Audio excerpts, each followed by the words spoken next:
Okay, so picture this, right? 1908 Siberia. Yeah. Um, a seemingly normal morning, birds are chirping, the sun's coming up, you know, the usual. Beautiful day. Yeah, just a regular day, or so they thought. Yeah. Until out of nowhere, this like blinding flash lights up the entire sky. Yeah. We're talking brighter than the sun here. Yeah. And people hundreds of kilometers away, they saw it. It's incredible. And it wasn't just like a visual thing either. Right. People actually felt the heat from this thing from like ridiculously far away. Really? Yeah, I mean, imagine feeling the heat from an explosion like hundreds of kilometers away. That's just wild. Wow, Yeah. that's insane. It is. And it's not even just like, oh, I feel a little warm. Right. This trader, Semyonov, he was 65 kilometers away. Wow. And he said the heat like felt like his shirt was on fire. Oh my. And then boom, the shockwaves slams into him, knocks him flat. Wow. This wasn't just some like light show in the sky. This was a full-on assault on the senses. Yeah. And we know all this because we have these firsthand accounts from the even key people who lived in the region. And they described it as a sky on fire. Oh, wow. Which, like, that just gives you a sense of how terrifying and just how disorienting this event must have been. It's like something ripped straight out of an apocalyptic movie, except this was real life for these folks. Yeah, exactly. Can you imagine just seeing something like that? No explanation, no warning. And get this, it took years for a proper investigation to even happen. I know, it's crazy. It wasn't until 1921, over a decade later, that this researcher named Leonid Kulik, he finally manages to reach the area. Keep in mind, Siberia, even by today's standards, it's remote. Oh, yeah. So this was a major expedition. Wow. Kulik was convinced that a meteorite was, like, the culprit, right? So he sets out to find this, like, giant space rock. So what did he find? Was there just like a massive crater just waiting to be discovered? Well, that's where things get really interesting. Kulik and his team, they discovered something that just didn't make sense, okay? Over 2,000 square kilometers of forest, and that's an area twice the size of London. Absolutely flattened, millions of trees, all radiating out from a central point like spokes on a wheel. Okay, so far so good. Yeah. Big impact, big damage. But There was no crater. None. no crater. No crater. It was the biggest mystery ever, you know? Something obviously happened, but the evidence, it just didn't fit with what they thought they know. Okay, so we've got this massive explosion, trees down for hundreds of kilometers, but no crater. Right.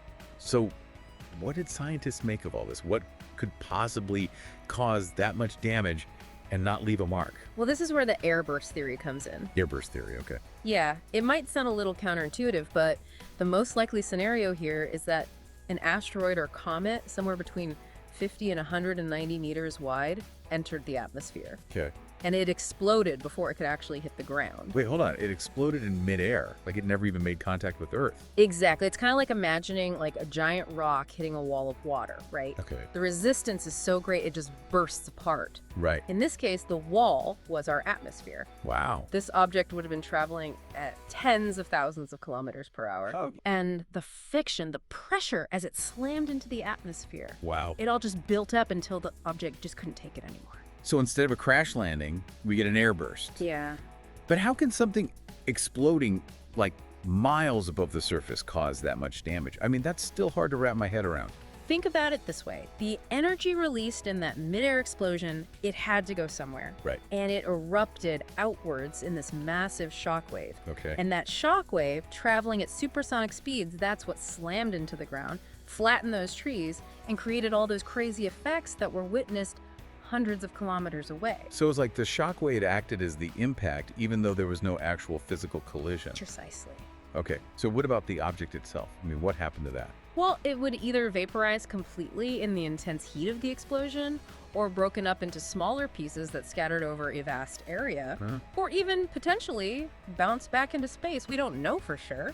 So, I mean, that kind of makes sense, I guess, but it also makes finding proof pretty tricky, right? If this thing basically turned to dust, how do you even begin to prove that it was there in the first place? You hit the nail on the head, it's a challenge. Yeah. However, the absence of a crater doesn't mean the absence of evidence. Okay. We have eyewitness accounts, we have seismic data from around the world that lines up with the event, and even tiny particles embedded in the trees that point to an extraterrestrial origin. So it's like trying to piece together a puzzle where like half the pieces are missing. Yeah, The ones you do have, they tell a pretty incredible story. they do. And speaking of incredible stories, I know there are other more, let's say, out there theories about what caused the Tunguska event. Oh, there are always alternative explanations, some more plausible than others. Right. It wouldn't be a true mystery without a few curveballs, right? Exactly. So let's have some fun with it, shall we? Sure. We'll say the most popular one for last. Okay. Before we get to aliens, what about some of these other unusual suspects in the Tunguska case file? Yeah. I've heard whispers about antimatter Yeah, okay. and even miniature black holes. Let's unpack those one by one. Okay. The antimatter theory, while fascinating, is a bit of a long shot. Okay. It suggests that a tiny particle of antimatter, basically the counterpart to normal matter, collided with Earth, and that annihilation of matter and antimatter, that's what caused this massive energy release. Okay, time for a quick science refresher here. Sure. Remind me again, what exactly is antimatter? Right.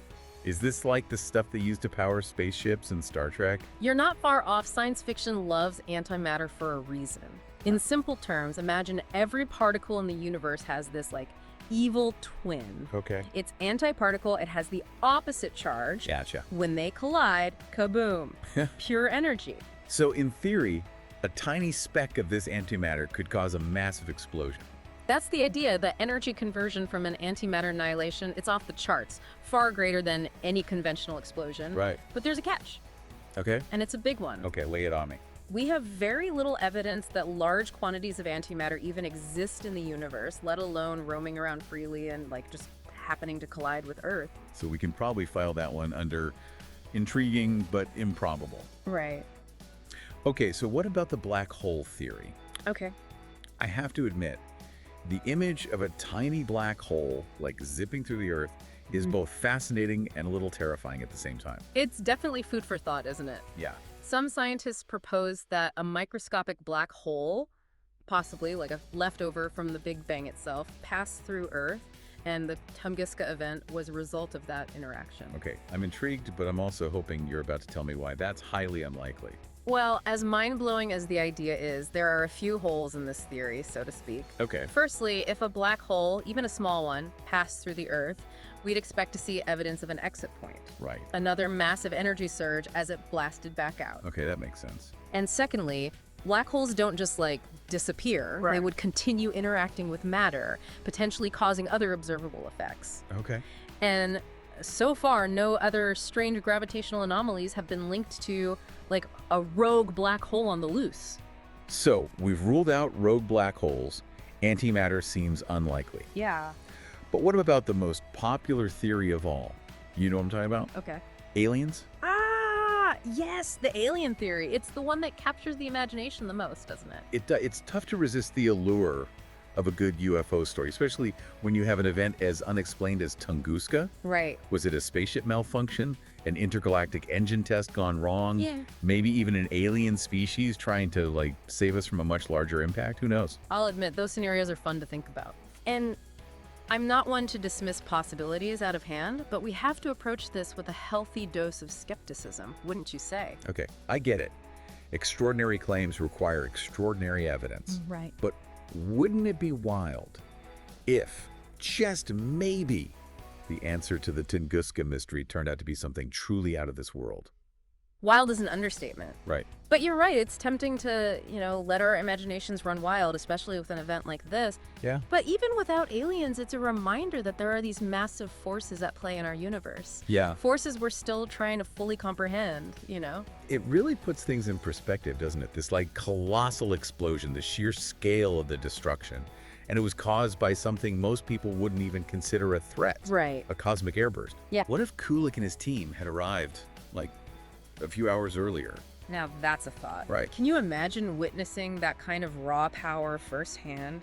The ground shaking, trees snapping like twigs, the air just filled with heat and this deafening roar. I can't even imagine. It would have been terrifying, awe-inspiring, probably unlike anything else they'd ever experienced. It makes you wonder, what would we even do today if something like Tunguska happened again? I mean, we're so focused on what's happening here on Earth, but are we truly prepared for these, cosmic curveballs? That's the million-dollar question, isn't it? Yeah. The good news is we've come a long way since 1908.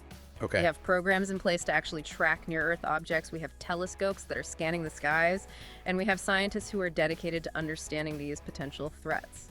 It's good to know. But as Tunguska teaches us, the universe is full of surprises. Surprises that can, flatten a forest in an instant. Yeah. It's humbling and a little terrifying. Absolutely. Tunguska serves as a powerful reminder of the forces at play in our universe and the importance of continued research and exploration. Well said. For our listeners who are, just as fascinated by the Tunguska event as we are, Right. I urge you to search for images online. Oh, yeah. The sight of those flattened trees, stretching out as far as the eye can see, it's truly a sight to behold, even in photographs. It's a stark visual reminder of the power of the cosmos. Yeah. And the mysteries it still holds. For sure. Who knows what other Tunguskas are out there, just waiting to be discovered. That's a thought to ponder, well, folks. That's the Tunguska event, a true cosmic mystery for the ages. It really Keep looking up, and we'll catch you on the next deep dive.